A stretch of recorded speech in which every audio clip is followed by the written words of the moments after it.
Did you know that your grandmother might have been doing things that scientists today call revolutionary, but were once considered completely ridiculous? I'm talking about life hacks from the 1960s that were so unconventional, so against the grain, that people actually tried to ban them or dismiss them as old wives' tales. But here's the shocking part. Modern research is now proving that Grandma was right all along about things that could have saved us decades of struggle. Today, we're counting down 25 banned life hacks from the 60s that scientists now admit were pure genius. And I'm warning you right now, by the time we get to number 1, you're going to wish you'd been doing this your entire life. Some of these will blow your mind, others will make you angry that nobody told you sooner, and a few might just change how you live starting today. But before we dive in, let me ask you something. How many times have you heard someone say, "That's just an old wives' tale," and dismissed perfectly good advice? Well, stick around because we're about to flip that script completely. Make sure you subscribe and hit that notification bell because this information is gold, and you definitely don't want to miss what's coming. Let's start with number 25 and work our way down to the most incredible discovery that will leave you speechless. Number 25, sleeping with a bar of soap under your sheets. Back in the 60s, grandmothers everywhere were tucking bars of soap between their mattresses and sheets, claiming it prevented leg cramps and restless nights. Doctors laughed it off as superstition. Hospitals banned the practice. Medical professionals called it dangerous pseudoscience. Fast forward to today, and researchers have discovered that certain soaps contain magnesium compounds that can actually be absorbed through the skin during sleep.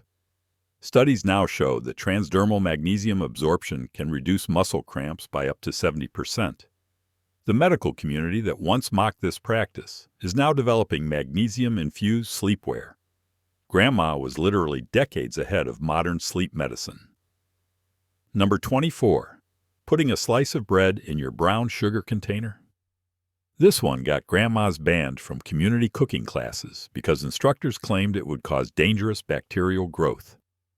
The health departments of the 60s actually issued warnings against this practice, calling it unsanitary and potentially deadly. But here's what they missed.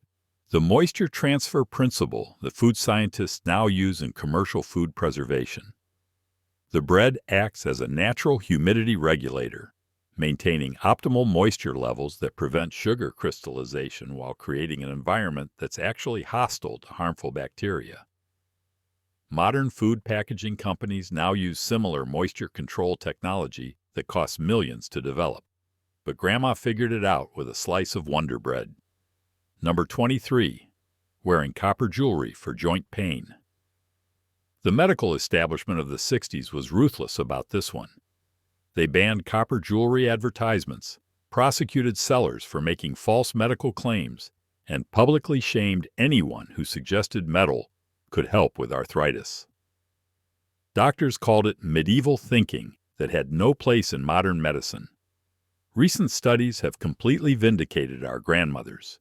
Research published in major medical journals shows that copper ions can indeed be absorbed through the skin and have genuine anti-inflammatory properties. The same medical journals that once published articles condemning copper jewelry are now featuring studies on copper-based treatments for joint disorders. Some of the most expensive arthritis medications today actually contain copper compounds that work the exact same way Grandma's bracelet did. Number 22. Saving and reusing aluminum foil. Environmental groups in the 60s actually campaigned against this practice, claiming that reused foil harbored dangerous bacteria and posed serious health risks. Schools banned students from bringing lunches wrapped in reused foil. Some municipalities even tried to make it illegal to reuse aluminum products. Today's environmental scientists call this practice revolutionary resource conservation. They've discovered that properly cleaned and reused aluminum foil is not only safe, but represents one of the most effective forms of waste reduction available to households. The same environmental groups that once opposed foil reuse now promote it as essential for sustainable living. Modern zero-waste movements are built on principles that grandmothers were practicing when environmentalism wasn't even a word. Number 21. drinking pickle juice for muscle cramps. Sports medicine in the 60s banned this practice from athletic training programs. Coaches who recommended pickle juice faced suspension. Medical boards issued warnings that the high sodium content was dangerous and could cause serious health complications. Current sports science has completely reversed this position.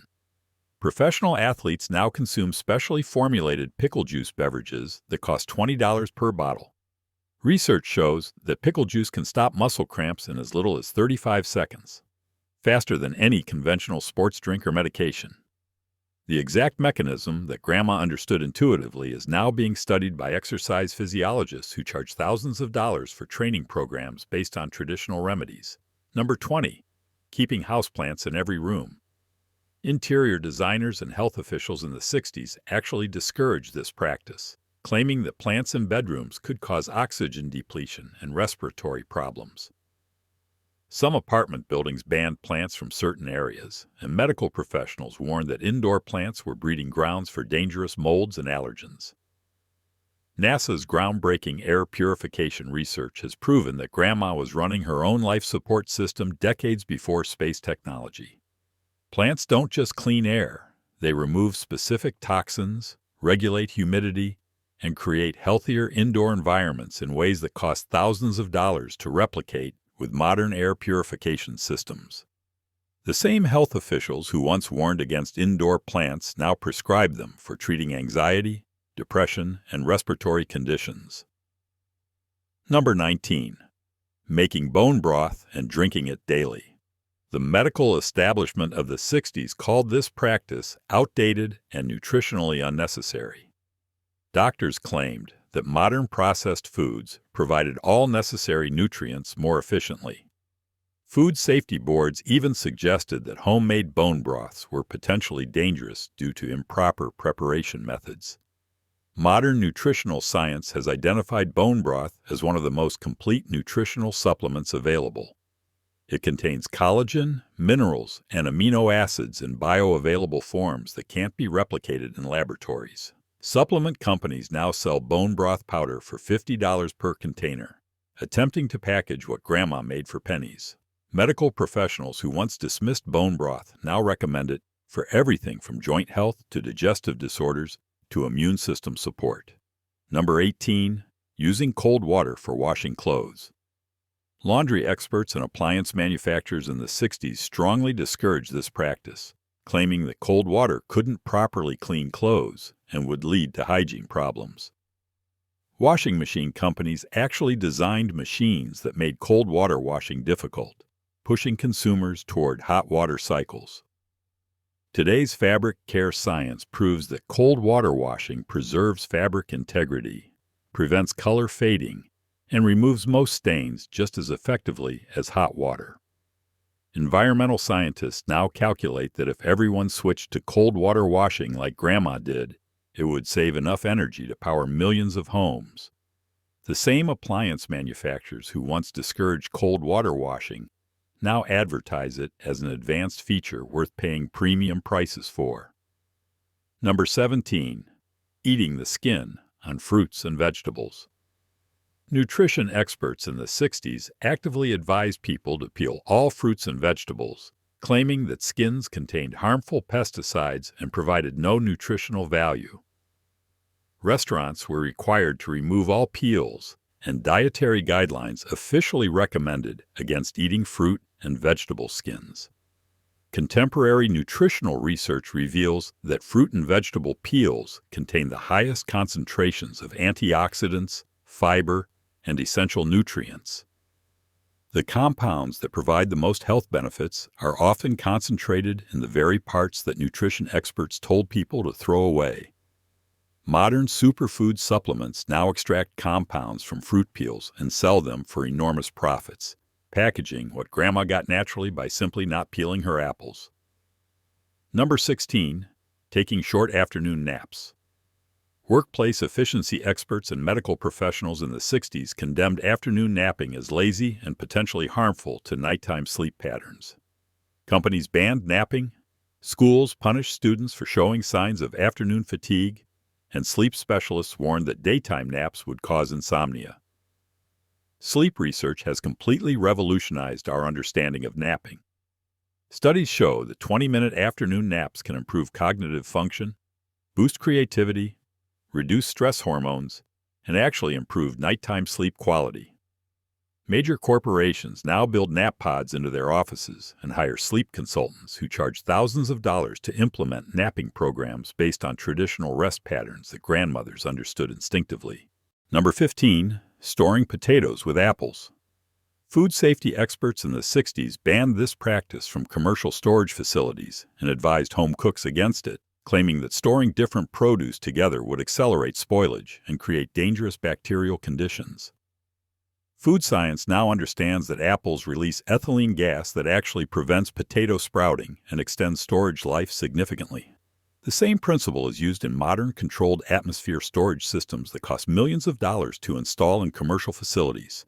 Grandma achieved the same results by putting a few apples in her potato bin, using natural plant chemistry that scientists are still studying today.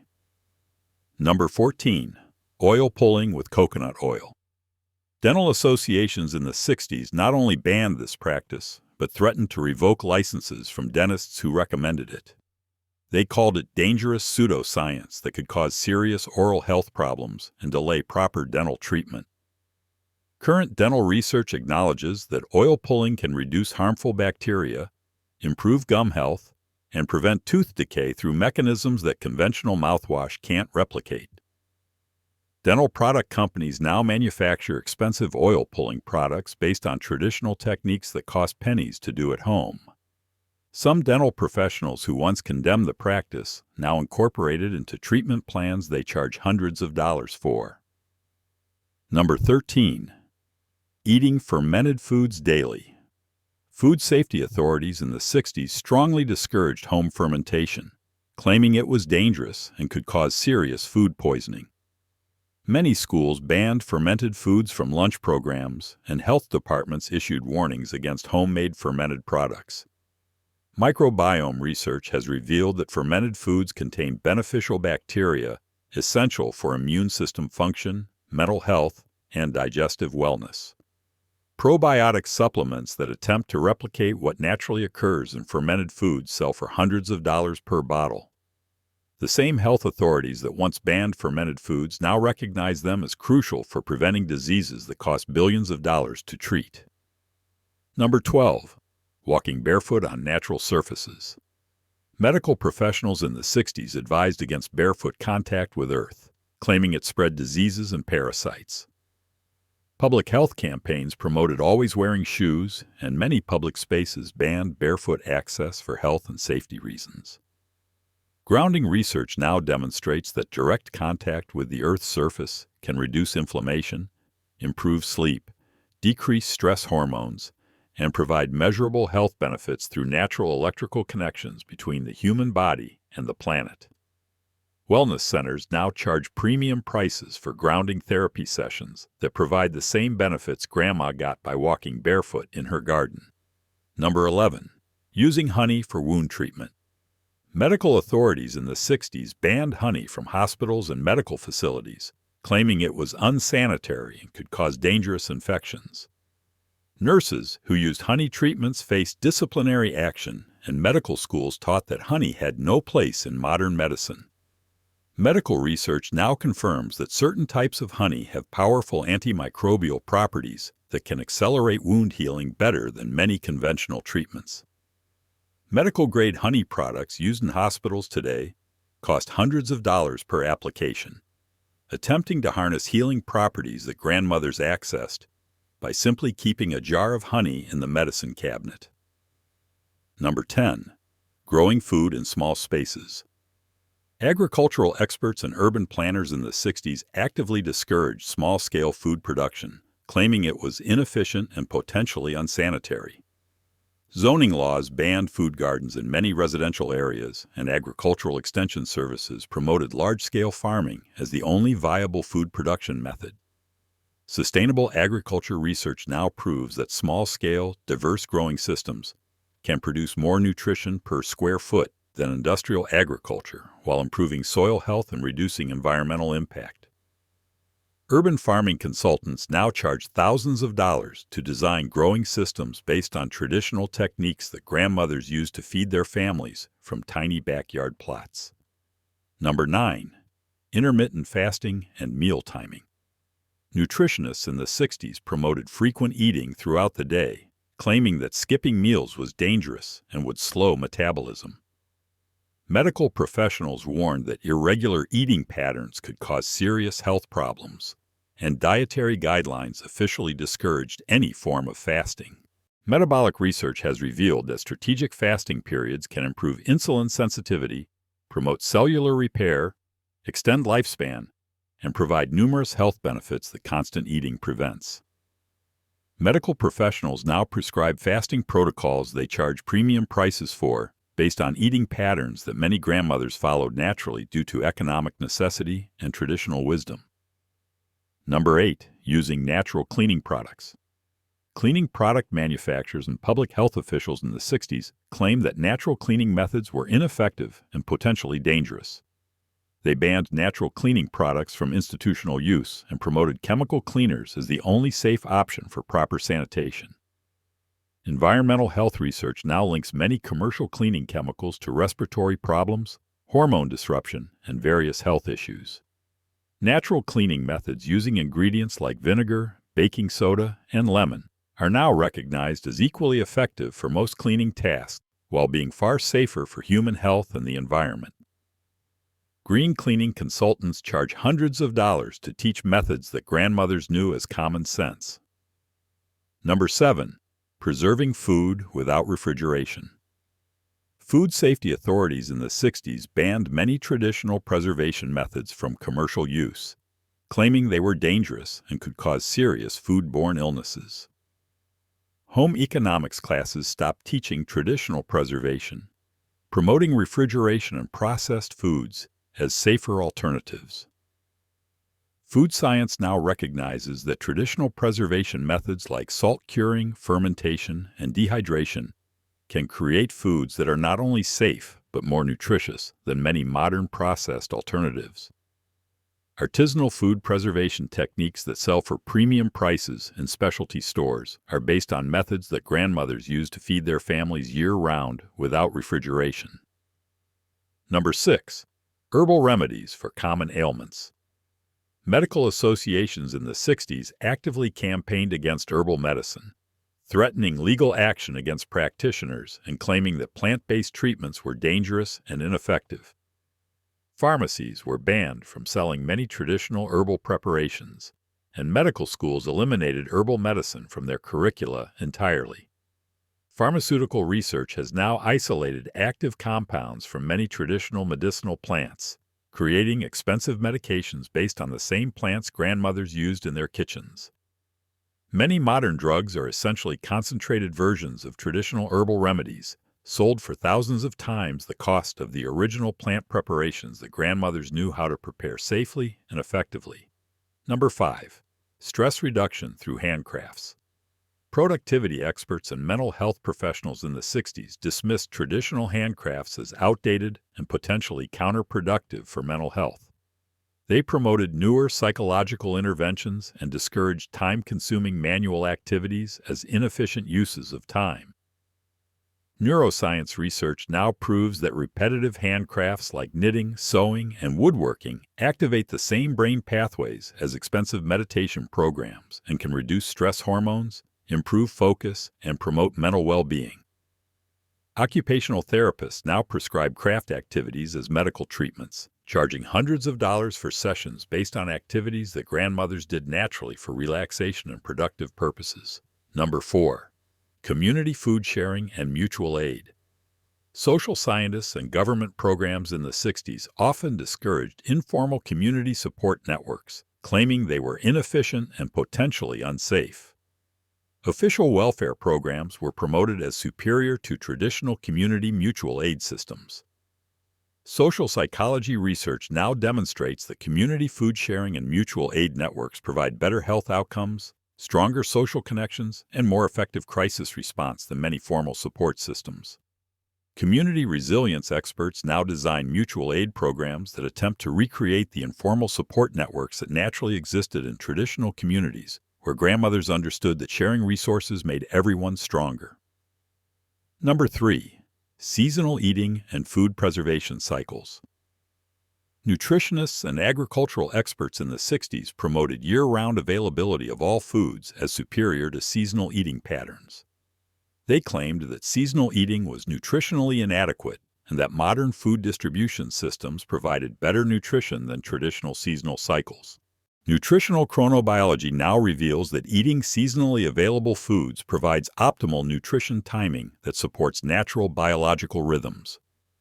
Seasonal eating patterns align with genetic adaptations that improve metabolism, immune function, and overall health. Expensive nutritional therapy programs now attempt to recreate seasonal eating patterns that grandmothers followed naturally based on what was available when it was fresh and most nutritious. Number 2. Water conservation and reuse systems. Environmental engineers and public health officials in the 60s discouraged household water conservation, claiming that reusing water was unsanitary and that abundant water supplies made conservation unnecessary. Building codes actually prohibited many water reuse systems that traditional communities had used for generations. Environmental science now recognizes that household water conservation and reuse systems are essential for sustainable living and can provide better water security than centralized systems. Gray water systems and rainwater harvesting that cost thousands of dollars to install professionally are based on water management principles that grandmothers implemented with simple household techniques. And now, the number one banned life hack from the 60s that scientists now say was pure genius: multi-generational living and elder care within family units. Social workers, urban planners, and medical professionals in the 60s actively promoted nuclear family isolation and institutionalized elder care as more advanced and healthier than traditional extended family living arrangements. They claimed that multi-generational living was psychologically harmful and prevented proper development and independence. Current research in psychology, gerontology, and public health has completely reversed this understanding.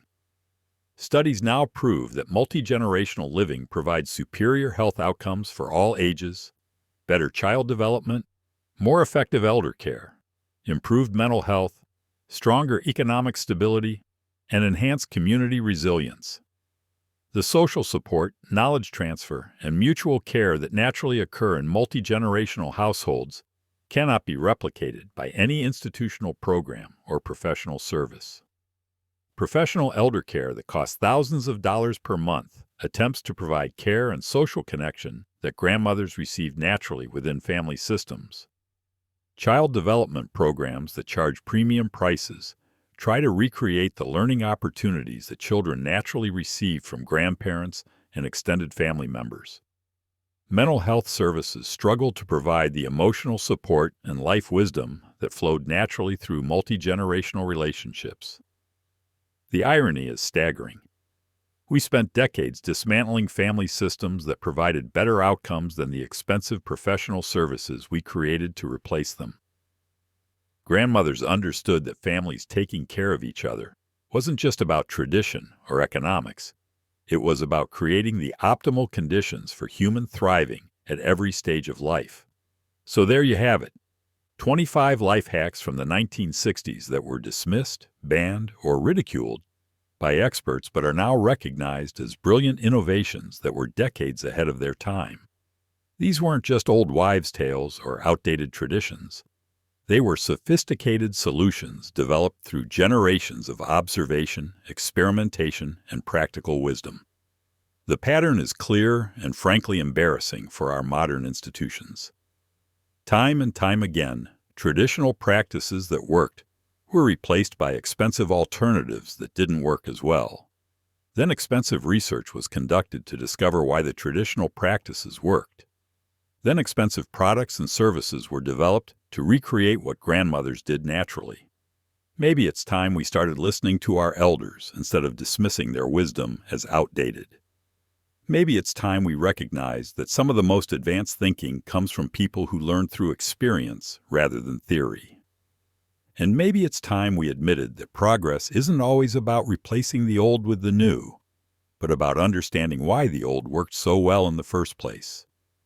If this opened your eyes to how much wisdom we've been ignoring, make sure you subscribe for more videos that challenge what we think we know. Drop a comment below about which of these surprised you the most, or share a traditional practice from your family that turned out to be ahead of its time. And remember, sometimes the most revolutionary thing you can do is listen to your grandmother.